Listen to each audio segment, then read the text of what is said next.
Géométrie vectorielle, leçon numéro 1, les vecteurs et leurs propriétés.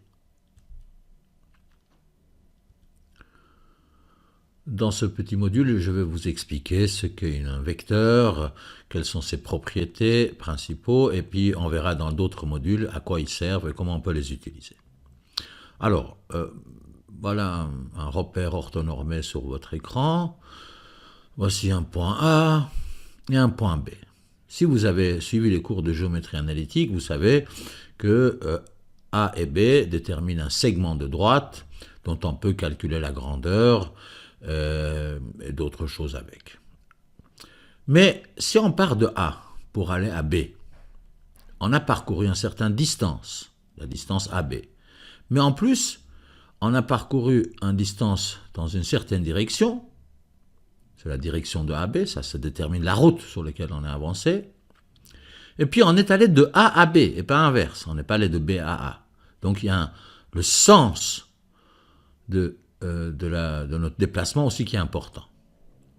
Donc on a la direction, la route sur laquelle on était, le sens, si on est allé vers le B ou bien vers A, et puis évidemment il y a la distance parcourue qui est la longueur du segment AB.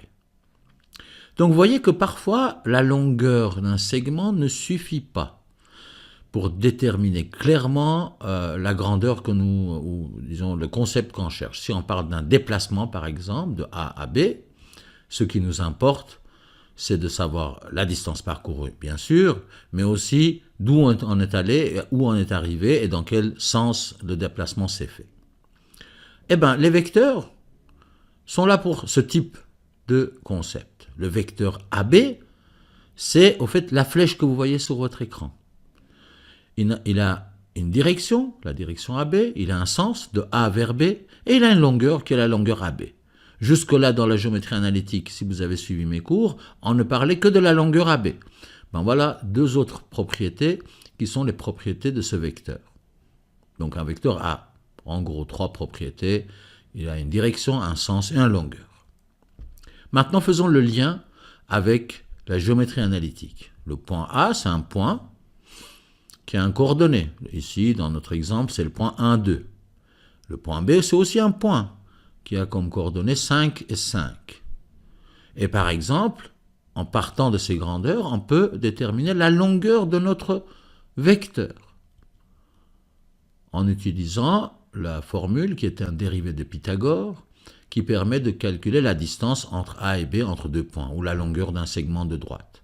Pour ceux qui n'ont pas vu ce module, je vous envoie, je vous invite à aller regarder la distance entre deux points pour savoir pourquoi, d'où ça sort cette formule. Il n'est pas très compliqué. Pour l'instant, acceptons-le comme ça.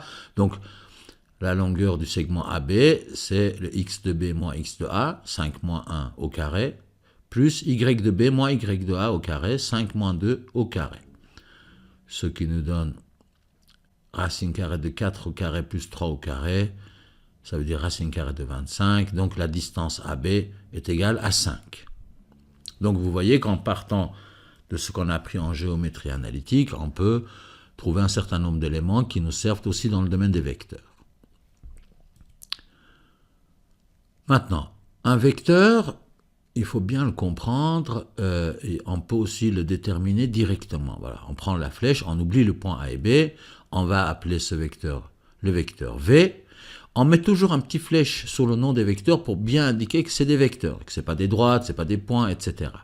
Donc il faut marquer toujours une petite flèche sur le nom du vecteur. Habituellement aussi on utilise des lettres minuscules, mais là il n'y a pas de règle absolue, on peut faire un peu comme on veut. Donc voilà, on a le vecteur V. Et ce vecteur, on peut aussi le déterminer par ce qu'on appelle ses composants. Vous voyez, depuis la base de notre vecteur, on avance de 4 unités et on monte de 3 unités. Le déplacement horizontal, c'est ce qu'on appelle le x de notre vecteur, et le déplacement vertical, c'est le y de notre vecteur. Ces deux grandeurs, qui ressemblent un peu aux coordonnées des points, mais ce n'est pas vraiment des coordonnées parce que ça détermine un vecteur, on appelle ça des composantes de notre vecteur. Rappelez-vous de ça, hein? Un vecteur a des composantes. Un point a des coordonnées, ce n'est pas la même chose. Et puis pour être bien sûr de ne pas confondre des points et des droites et des points et des vecteurs quand on les écrive, on dit, voilà, le vecteur V a comme composante 4 et 3, et vous voyez, on les met verticalement. Pour les coordonnées, normalement, ils sont écrits horizontalement.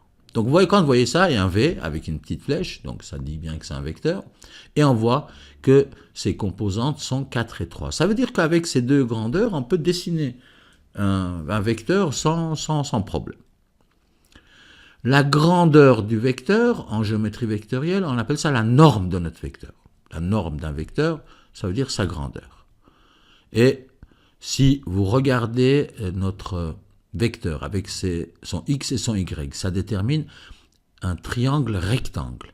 Ben, en appliquant le théorème de Pythagore, qui nous dit qu'un côté de l'angle droit au carré plus l'autre côté de l'angle droit au carré est égal à l'hypoténuse au carré, on pourrait calculer la norme d'un vecteur en partant de ses composants.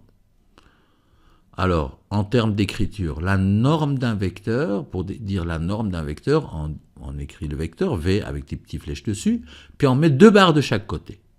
Ça peut paraître compliqué comme manière d'écrire, mais ça veut dire la norme de vecteur V. Ça veut simplement dire la longueur du vecteur V. Et en appliquant donc le théorème de Pythagore, la norme du vecteur serait le racine carrée de l'x de notre vecteur plus son y. Dans notre cas, la norme de ce vecteur serait son x qui vaut 4. Vous voyez, le déplacement horizontal, c'est 4 unités, 4 au carré, plus le déplacement vertical, 3 au carré, ce qui nous donne racine de 25, ce qui nous fait 5. C'est la valeur qu'on avait tout à l'heure. Donc rappelez-vous, si on a les composantes d'un vecteur, en appliquant Pythagore, on peut facilement calculer sa norme.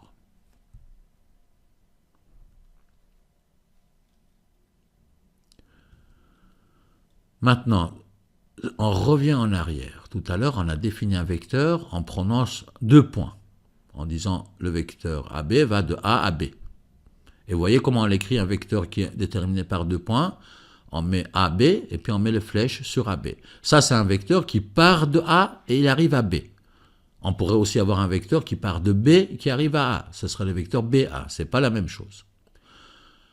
Et puis à partir de là, comment on peut trouver les composantes de notre vecteur, comme on a vu tout à l'heure, le déplacement horizontal et vertical, en faisant la différence entre le x de B et le x de A. On aura le x de notre vecteur. La même chose pour les y. Donc x de B moins x de A, ça nous donnera le x de notre vecteur, et y de B moins y de A, ça nous donnera le y de notre vecteur. Voilà la formule donc pour déterminer les composantes d'un vecteur qui est déterminé par 2 points. Dans notre cas, le point A a comme coordonnées 1, 2 et le point B 5, 5. En appliquant cette simple formule, on voit que le vecteur AB a comme composantes 5 moins 1 et 5 moins 2, ça veut dire 4 et 3. Si vous regardez sur le schéma, vous voyez bien que le x de notre vecteur est bien de 4, le déplacement horizontal, et le déplacement vertical est de 3. Alors les vecteurs ont beaucoup d'utilité dans beaucoup de domaines des sciences. Évidemment, en mathématiques, on peut les utiliser et les jongler avec de manière parfaitement abstraite. Mais si vous avez fait un peu de physique, vous savez peut-être que la vitesse d'un mobile, la vitesse d'une voiture par exemple, est représentée par un vecteur. Parce que la vitesse a une certaine grandeur, je roule à 20 mètres par seconde, mais il a une direction, la route sur laquelle j'avance, et il a un sens. Est-ce que je monte la route ou je descends? D'autres exemples, peu importe si vous avez vu ou pas, les champs électriques autour d'une charge ont aussi une direction, un sens et une grandeur, donc ils sont représentés par des vecteurs. La force qu'on applique sur un mobile quand vous tirez sur un chariot, la force que vous exercez, non seulement il a une grandeur, mais il y a une direction et un sens aussi. La force suivant la direction et le sens n'aura pas les mêmes effets sur le chariot, donc on a besoin des vecteurs pour les représenter. Encore un mot pour le vecteur. En mathématiques, un vecteur n'a pas un emplacement bien défini dans l'espace. À moins qu'on vous dise ce vecteur s'applique à tel point, etc., vous estimerez que le vecteur peut se déplacer. Un vecteur peut se déplacer parallèlement à lui-même, voyez, tous ces vecteurs que je dessine représentent le même vecteur qui a comme x 4 et comme y 3. C'est les composants du vecteur qui le déterminent, pas son emplacement. Un vecteur est mobile. Reprenons donc maintenant ce qu'on vient de dire. Un vecteur est déterminé par son x et son y. X de notre vecteur, y de notre vecteur. Sa norme, ça veut dire sa grandeur. Le V avec le flèche, avec 2 barres de chaque côté. Ça veut dire la grandeur, la norme de notre vecteur, peut se calculer avec une application du théorème de Pythagore. La norme d'un vecteur, c'est la racine carrée de son x au carré plus son y au carré. Et puis si on a un vecteur qui est déterminé par 2 points, le vecteur qui part du point A au point B, on peut déterminer ses composants en faisant la différence entre les coordonnées des points B et A.